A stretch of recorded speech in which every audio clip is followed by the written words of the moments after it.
Good Friday, everybody. We're hoping that you're enjoying this or getting ready to enjoy this. This is a 3-day weekend getting ready to happen, or 4-day weekend, actually, for a lot of you. So thank you for joining us. It's Chat with Mac. I'm here with Nadeem. And for those of you that are loyal, if you will, watchers, we thank you for having us, for watching us. And for those of you that are new to what we do, welcome, welcome, welcome. Nadeem, how are you today? Oh, I'm doing good. Been an interesting day today, but I'm good. I was on a CIO call. We IT guys, we have our own little meeting that we do, all providers around the U.S. And anyway, I was in that call when the subject came up of the print vulnerability, which supposedly Microsoft patched, but it's not patched. So I heard about that, and all this stuff that's going on. I mean, It's a lot. today has been hectic. It's, for those of you that don't know or may not have heard, this thing that Nadeem is talking about is called the print nightmare. And Nadeem is going to talk a lot about that. But again, and I always try so hard to reference what Nadeem said at the beginning of this year. He told everyone a lot of these attacks, a lot of all of this that's going on, it's going to get a lot worse before it gets a lot better. And man, I mean, I don't think the number of attacks, it's not even fivefold. I mean, it's like something new every week. It's Yeah, nuts. so it's like around 53%. This is like a monthly deal, 53% increase month over month. I mean, that's by the That's time you get to the end of the year, where are we going to be? that's I mean, crazy. computer systems will be reserved for just hacking and scamming. That's it. Yeah.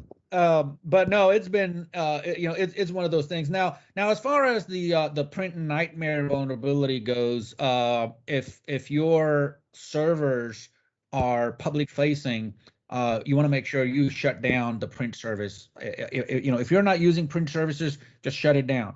If you are using print services, make sure your servers are not public facing. Make sure there's some firewall in between and it's blocking some of those ports.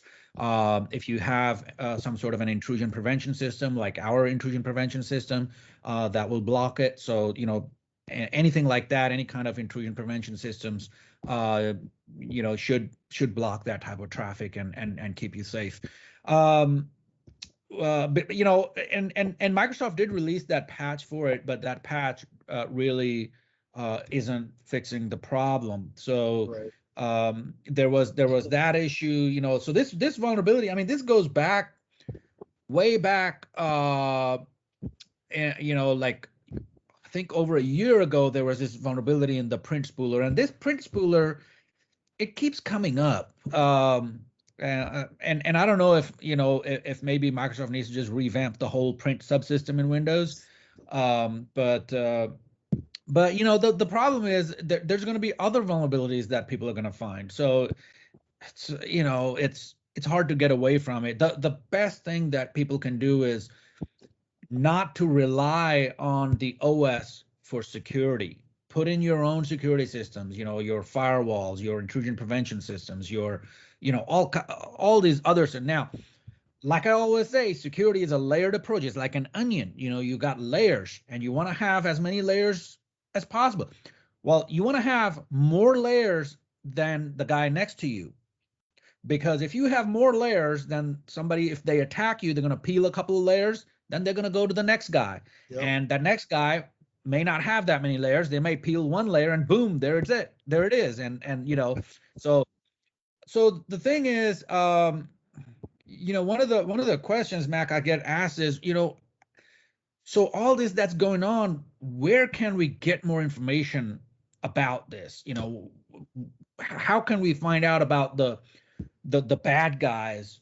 We hear about these things, but there's no there's no concrete place where you can go and find out about who these groups are that are doing these exploits.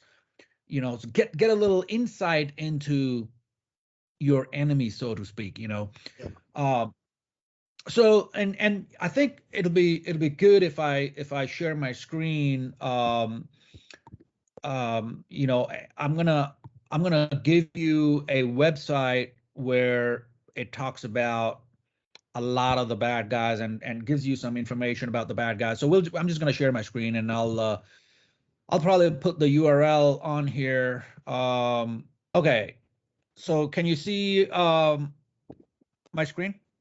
I can't. Okay, Carbon awesome. spider. Yeah, so what you want to do is to get more information about the bad guys, go to adversary.crowdstrike.com, and I will put it in big letters on the screen when I edit this video, just so everybody knows what it is. So it's adversary.crowdstrike.com. The concept behind this is know your adversary, right? So when you go to this website, you will see some of the top groups that are causing all this ruckus. These guys are just making all kinds of noise. But before we look into some of these groups, on the bottom left side is some interesting crime index. So it's showing you a 53% increase. So that's where I get the 53% increase, and that's a pretty big number. So you can click on explore, find out more from there. You can download the threat report. But what's interesting here is there's some good information over here on the top right as well, targeted countries and all that. But what we're concerned about is these groups and getting more information about these. So there's Carbon Spider, there's Cozy Bear, there's Doppel Spider. So let's just click on Carbon Spider and see what happens. We get a lot of information about this group. Origin, Russian Federation, Ukraine. You can read all this information about Carbon Spider. So they talk about a lot of different things. Look at their targeted nations. Wow. Industries. So yeah, there's a few verticals that we work with that are in here. Specifically.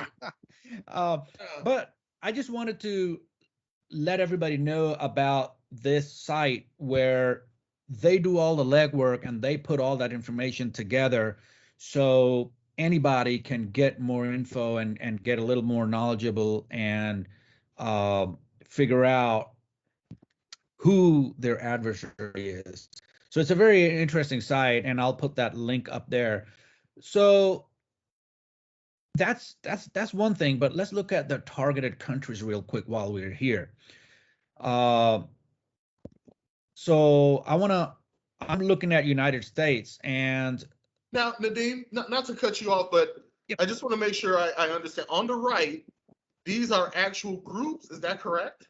That is correct. So these are actual groups, and they're usually, it will tell you, if they're tied to a state or if they're, whatever information they know about them. Like for example, Cobalt Spider, it's unknown. We don't know where this group is from, so we don't know a lot about Cobalt Spider. But Carbon Spider, we know a lot about it. It's from Russian Federation, Ukraine. Cozy Bear, that's pretty well known. Well, in the security realm, it's pretty well known. Cozy Bear is pretty well known. It's Russian Federation. But Deadeye Jackal, the Syrian Arab Republic, I don't know about them a whole lot.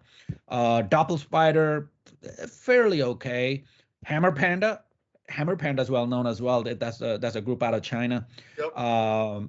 The North Korean Labyrinth Climate, I haven't heard much about that. Mythic Leopard. These guys. So I've been to Pakistan, and I was born in Pakistan, and these guys are just giving us a bad name.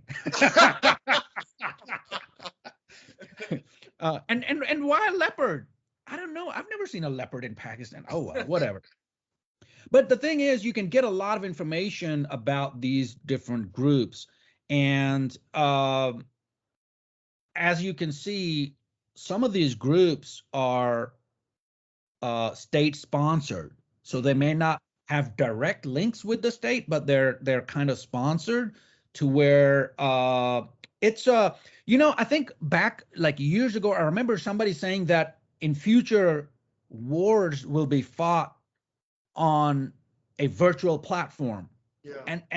And this is what we're looking at. It's a lot of, like you and me, we don't even know that there's a war going on, and there's all this, enemies and friends and battles going on in the underworld, and normal people don't even realize that. We go on about our lives, we go to work, we go home, we drink coffee, nothing going on, but actually there's a lot of mayhem going on in the virtual world. And so these groups are the ones causing all kinds of problems. Like today, there has been the print nightmare issue is happening right now, which supposedly was patched, I think yesterday or the day before. I forget when Microsoft released that patch, but it's not patched, so that's still an issue. Then we started hearing some more news about some platforms getting hacked and things like that.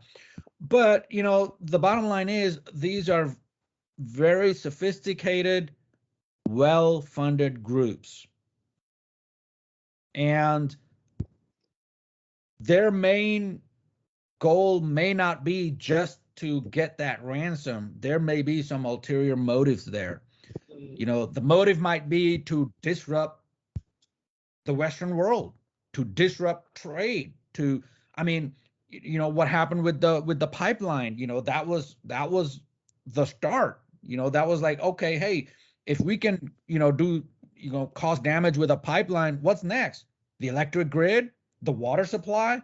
I mean, there's a lot of vulnerable systems out there. So Yep.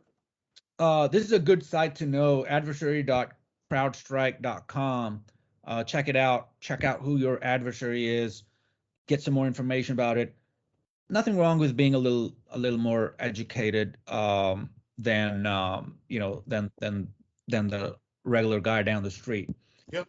And today it was, we had our CIO meeting, and the print nightmare came out. Now, print nightmare, it's it got this nice name to it, right? Print nightmare. And I think that's why everybody's talking about it, is because, well, it's got this nice ring to it, print nightmare. But it's like any other vulnerability out there in the Windows subsystem. I mean, first of all, you shouldn't have any Windows machine, well, any OS public facing on the web anyway. I mean, that's just asking for it, right? That's just asking for trouble.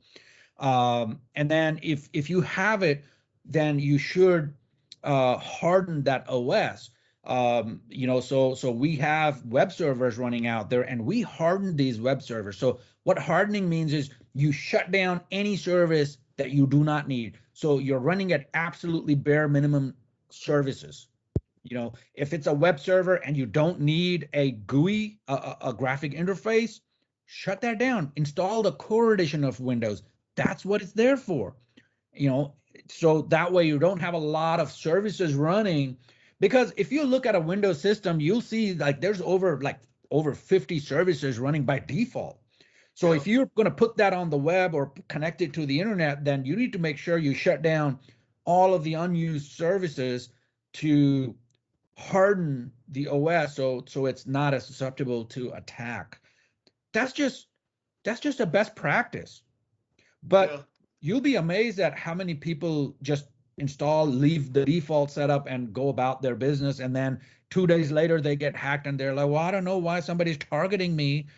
I mean, but yeah, it's been a interesting week, and especially interesting Friday. And look, it's July 2nd. So close to the holiday. It's the last weekday. Yeah. And it's like, why today? Just have a good time, man. Be happy. No. These guys are just gonna cause some noise. Well, Wasn't there a statistic that said that some of the there is always an increase in attacks around holiday when there's no one in the office is when they go on the on the offensive, if you will.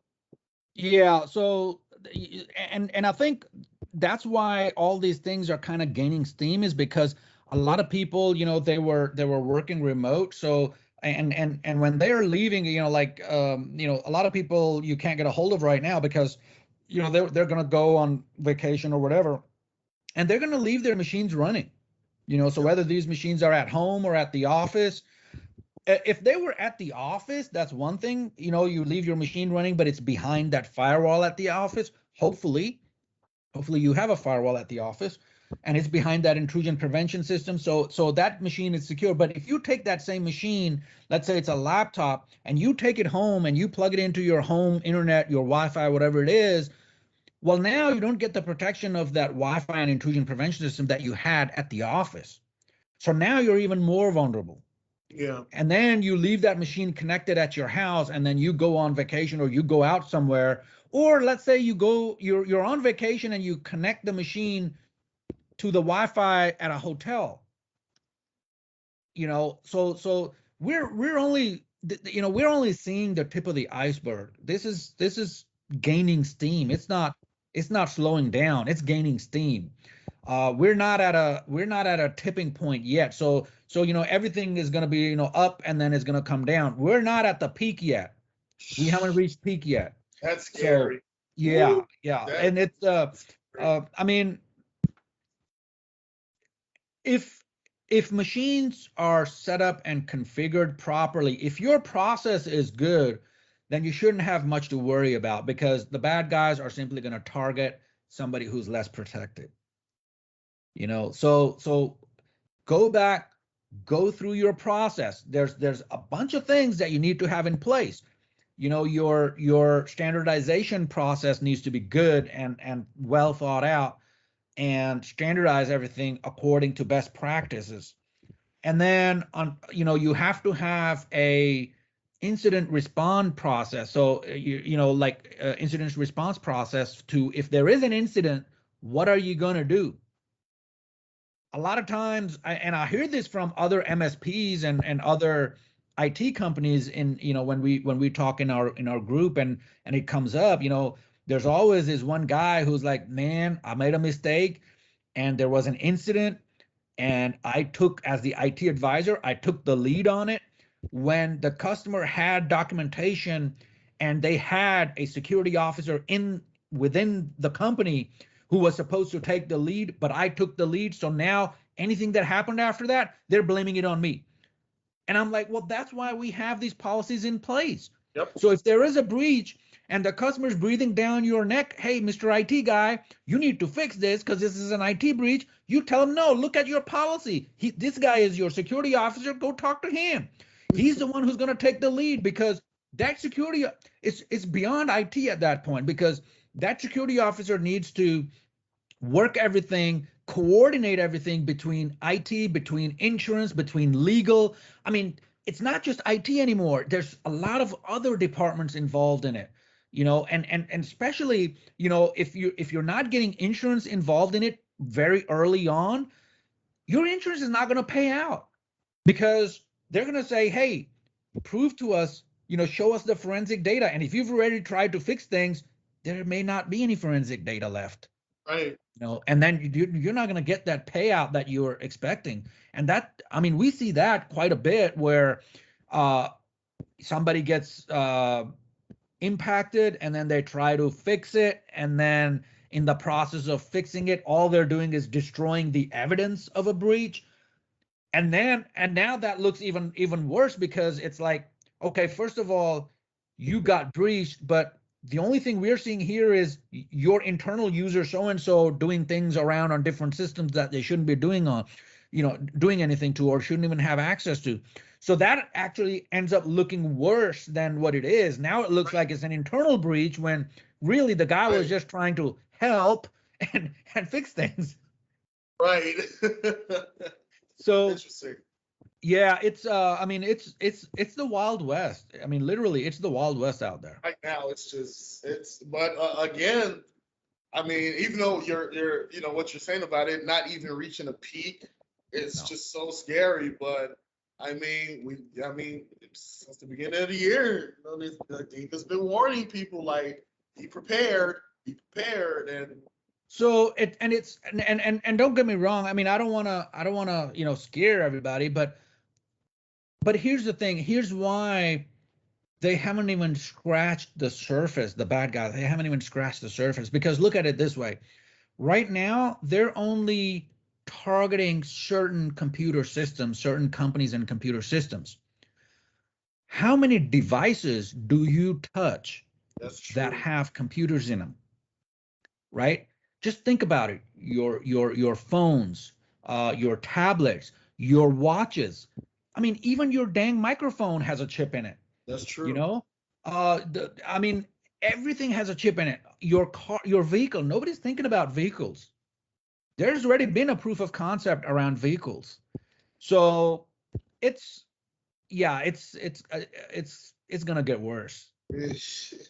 And the more intelligence you build into something, the more susceptible to vulnerability it becomes because the more complex the code gets. So so if you have this fancy schmancy new car that can drive itself, well, I can guarantee you it's going to have a lot more vulnerabilities than that old car that runs on distributor and plugs and coils and all that stuff, that has no computer in it. Uh, that's why I have an old motorcycle that, even if there's EMP, I can still run it. I'm just kidding. But no. You Uh kind of scared yeah. me. That sounds too much like Skynet. Well, if you start I don't want to say following because follow is in this social world, it has a good connotation to it.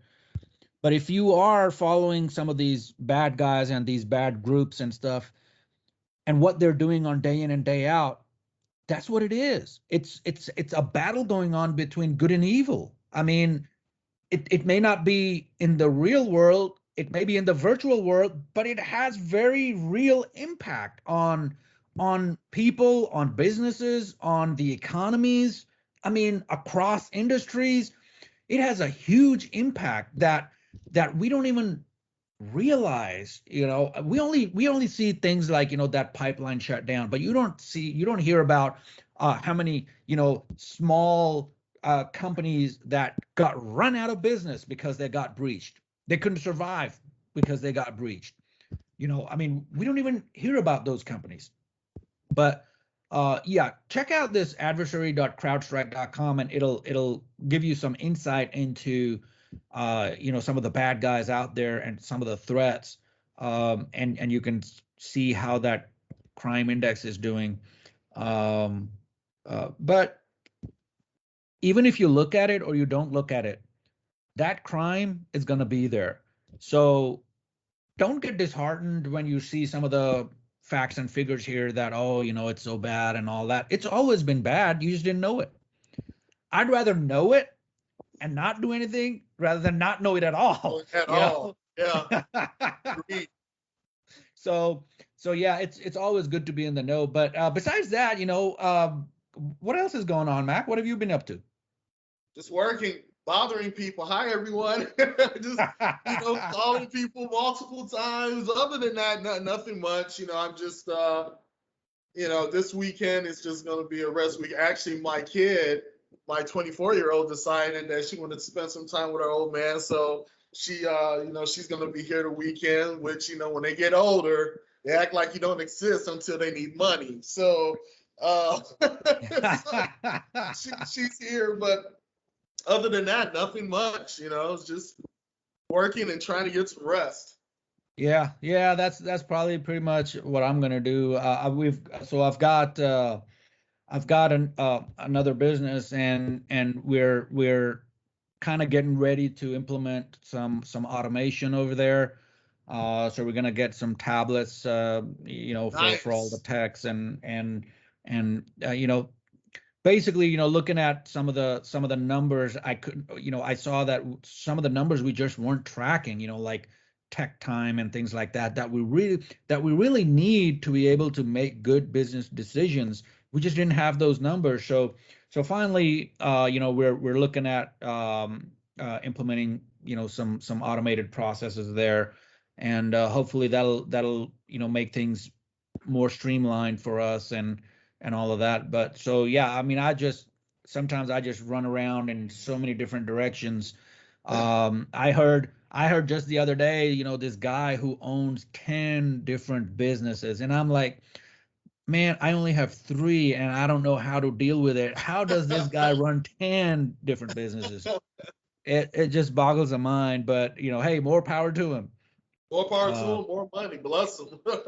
Yeah, yeah, yeah. But I mean, it's like, with anything, the deeper you get into it, the more the complexity increases, and you just have to have good people in place. That's You have it. to have good people in the right spots, and That's then it. you can rely. So even if you're not there, somebody is making the right decisions on your behalf. So as long as your culture is there, your values are there, then you may not be there, but everybody else is making the same Everybody else choices understands that the you would have made, right? So that's what it comes down to. But everybody, besides that, I think it's going to be a longish weekend, so everybody enjoy the weekend. Uh, don't uh, uh, don't take unnecessary chances with the fireworks. Please don't keep your fingers, please. Leave the half sticks of dynamite alone and just sit to bottle rockets and Yeah. sparklers. Yeah, it's like it's like I saw this. This was when I was a kid. I saw this movie. I think it was like a French movie or something, and this was back in the World War, and people, these kids, they would play, and their game was who can hold a grenade in their hand the longest with a pin out. So there was this company. So after a bunch of years, these kids grew up, and one of the kids met another kid who was supposed to be their best at doing this, and he only had one hand. And he said, "What happened?" And he says, "I counted to 10." Ooh, Lord, no. So I had an incident I'll never forget. I did something stupid like that. Um, I was a teenager and we were playing with a firecracker, and the firecracker was yay big, so I didn't think anything about it. And then when that thing exploded in my hand, I was in so much pain. I mean, I was in so much pain, and I didn't think, it's just a firecracker. Yeah, yeah. So that was a learning experience. Now imagine if it was just a firecracker. My hands were completely blistered, completely. So yeah, stay away from all the crazy stuff. Just do sparklers. yeah, just do the sparklers. Do the Well, I spark. mean, if you wanna have some fireworks, just be safe around it. I mean, it's just like anything in life. You got to take the necessary precautions, and it'll be okay. Once in a while it's all right, but it's like I remember back in I think this was back in Pakistan. So when they have these weddings, they're these long drawn out affairs, and they'll have like a horse carriage, and they'll throw these. It's supposed to be some kind of explosive powder that they put in like a pouch or something, and then throw it so when it hits the ground it explodes. Well, this one wedding, these guys were using real dynamite, and it's like, so these kids were like trying to catch it, and then the minute they found out, somebody shouted, "Oh, that's dynamite! Get out of there!" And they ran off, and it hit the ground, and boom! I mean, it was like, come on, guys, yeah, you're happy, but don't ruin somebody else's life. Oh yeah, I've got all kinds of stories, but we won't bore everybody with that. Everybody just have a safe holiday, and we hope to see you again Monday. And Yep, Mac, you have a great Fourth of July, and be safe out there. Don't hold that firecracker in your I hand. will not. Have a good one, everybody. Bye Have a bye. good one.